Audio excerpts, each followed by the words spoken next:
القرآن الكريم كله أنوار وأسرار، وقد وردت بعض الأحاديث الدالة على فضائل خاصة لبعض السور، ومن ذلك سورة ياسين. ومما ورد في فضل قراءة سورة ياسين قوله صلى الله عليه وآله وسلم: من قرأ ياسين في ليلة أصبح مغفورا له، رواه أبو يعلى. وفي لفظ آخر: من قرأ ياسين في ليلة ابتغاء وجه الله غفر له، رواه ابن حبان في صحيحه.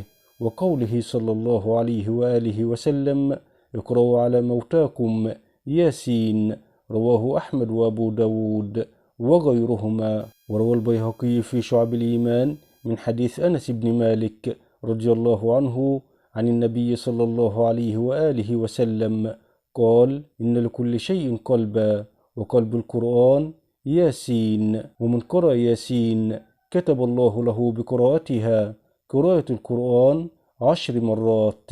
ويستحب قراءة سورة ياسين في أي وقت، ويتأكد ذلك عند طلب قضاء الحوائج ولرفع الشدائد والهموم والكروبات، وعند الاحتضار وغيره.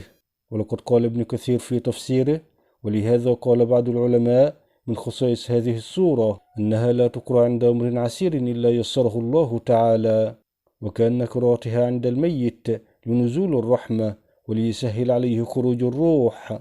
والخلاصة أنها تقرأ في كل الأحوال، فهي لجلب كل خير ودفع كل شر. وقد قال بعض العلماء بجواز قراءة سورة ياسين بنية قضاء الحاجات وتفريج الكربات، كالسعة في الرزق وقضاء الدين وتيسير الحاجات ونحو ذلك من أمور الخير.